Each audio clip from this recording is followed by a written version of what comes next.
നെറ്റ്ഫ്ലിക്സിലെ എല്ലാ ഉള്ളടക്കവും ഒറ്റ സെക്കൻഡിൽ ഡൗൺലോഡ് ചെയ്യാൻ കഴിഞ്ഞാലോ? അതൊക്കെ നടക്കുമോ എന്ന് ചോദിക്കുന്നവർ ഒരു നിമിഷം വെയിറ്റ് ചെയ്യണം.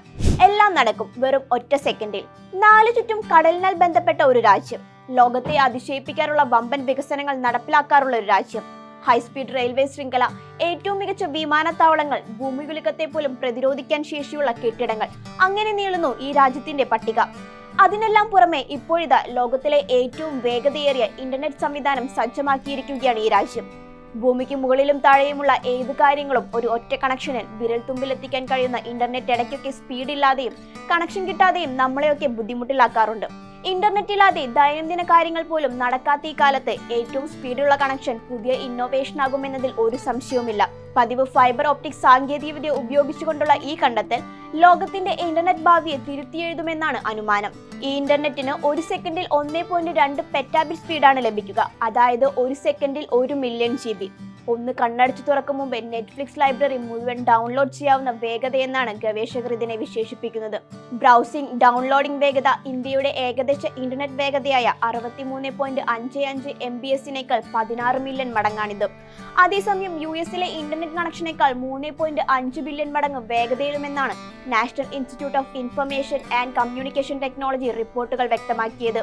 ജപ്പാൻ NICT-യിലെ ഫോട്ടോണിക് നെറ്റ്വർക്ക് ലബോറട്ടറി സംഘവും സുമിറ്റോമോ ഇലക്ട്രിക് ആൻഡ് യൂറോപ്യൻ പാർട്ട്നേഴ്സും ചേർന്നാണ് സാങ്കേതിക രംഗത്തെ വമ്പൻ കണ്ടുപിടുത്തം ഇപ്പോൾ നടത്തിയിരിക്കുന്നത്.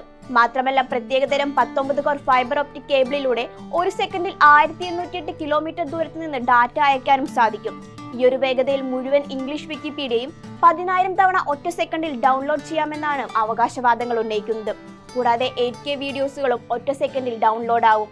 ഒപ്റ്റിക് ഫൈബറുകളെ സംബന്ധിച്ച് പറഞ്ഞാൽ നിലവിലെ ഇന്റർനെറ്റ് സേവനങ്ങളിൽ ഉപയോഗിച്ചു വരുന്ന അതേ വലുപ്പത്തിലുള്ളവയാണ് ഇവയും.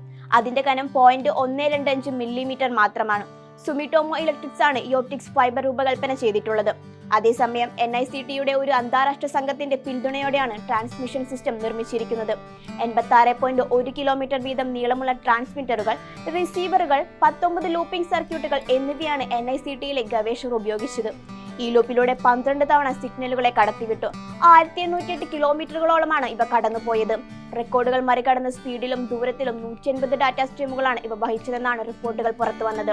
ആയിരക്കണക്കിന് HD സിനിമകൾ സെക്കൻഡുകൾക്കുള്ളിൽ ഡൗൺലോഡ് ചെയ്യാനാകും ഈ ഇന്റർനെറ്റ് വേഗത്തിലൂടെ. വരും വർഷങ്ങളിലായി ഡാറ്റാ സെന്ററുകളിൽ ഉൾപ്പെടെ ഇത്തരത്തിലുള്ള അതിവേഗ ഇന്റർനെറ്റ് എത്തുമെന്നാണ് വിദഗ്ധരുടെ പക്ഷം. കഴിഞ്ഞ വർഷം 402 ടെറാബിറ്റ് വേഗതയിലുള്ള ഇന്റർനെറ്റ് അവതരിപ്പിച്ചിരുന്നു ഈ രാജ്യം. ഇനി ഏതാണ് ഈ രാജ്യമെന്നല്ലേ നിങ്ങളേവരും ഉറ്റുനോക്കുന്നത്? ഒരു പ്രവചനത്തിന്റെ പേരിൽ ഒരു രാജ്യം തന്നെ തകർന്നില്ലാതാകുമെന്ന ഭയത്തിൽ എല്ലായിടത്തും ചർച്ചയായ ആ രാജ്യം. പ്രകൃതിയുടെ വികൃതികളിൽ ചിലപ്പോഴേക്ക് ഈ രാജ്യം ഒന്ന് പതറിപ്പോവുമെങ്കിലും 10 മടങ്ങ് ശക്തിയോടെ തിരിച്ചു വന്നിരുന്നു. അതെ, ജപ്പാനിലാണ് ലോകത്തിലെ ഏറ്റവും വേഗതയേറിയ ഈ നെറ്റ്വർക്ക് ഇപ്പോൾ അവതരിപ്പിച്ചിരിക്കുന്നത്. കഴിഞ്ഞ മാസമായിരുന്നു ഈ അതിശയ വേഗത്തിലുള്ള ഇന്റർനെറ്റ് ജപ്പാനിൽ അവതരിക്കപ്പെട്ടത്. എന്തിനാണ് ഇത്രയധികം ഇന്റർനെറ്റ് വേഗത എന്ന് ചിന്തിക്കുന്നവരുണ്ടാകാം. സാധാരണ ഉപയോക്താക്കൾക്ക് വീട്ടിൽ ലഭ്യമാക്കാൻ പോകുന്ന ടെക്നോളജി ആയിരിക്കില്ല ഇത്. മറിച്ച് ആഗോള AI വളർച്ചയടക്കമുള്ള സാങ്കേതിക വിപ്ലവത്തെ ത്വരിതപ്പെടുത്താൻ ഈ പുത്തൻ നേട്ടത്തിലൂടെ കഴിയും. വിവിധ ഭൂഖണ്ഡങ്ങളിലായി വ്യാപിച്ചു കിടക്കുന്ന ഡാറ്റാ സെന്ററുകളെ അതിവേഗത്തിൽ ബന്ധിപ്പിക്കാൻ ഈ സാങ്കേതിക വിദ്യയ്ക്കാകും. വളരെയധികം ഡാറ്റ ആവശ്യമുള്ള cloud computing, generating AI, real time translation tools, autonomous vehicle എന്നിവയ്ക്ക് ഇന്റർനെറ്റ് വേഗത്തിൽ തുണയാകും. ഇതിനു പുറമെ വീഡിയോ ഗെയിം സ്ട്രീമിംഗ്, ഡൗൺലോഡിംഗ് എന്നിവയെല്ലാം വളരെ വേഗത്തിൽ സാധ്യമാക്കാൻ സാധിക്കും. 1.02 പെറ്റാബിറ്റ് വേഗതയുണ്ടെങ്കിൽ 10 ദശലക്ഷം 8K അൾട്രാ HD വീഡിയോകൾ ഒരേ സമയം സ്ട്രീം ചെയ്യാൻ കഴിയും. ടോക്കിയോയിലെയും ന്യൂയോർക്കിലെയും എല്ലാ ജനങ്ങൾക്കും ഉയർന്ന ക്വാളിറ്റിയിലുള്ള വീഡിയോ സ്ട്രീം ചെയ്യാൻ ഈ വേഗം തന്നെ ധാരാളം. ഒറ്റ സെക്കൻഡ് കൊണ്ട് 1,27,500 വർഷത്തെ പാട്ടുകൾ ഡൗൺലോഡ് ചെയ്യാനും ഈ വേഗത സഹായിക്കും.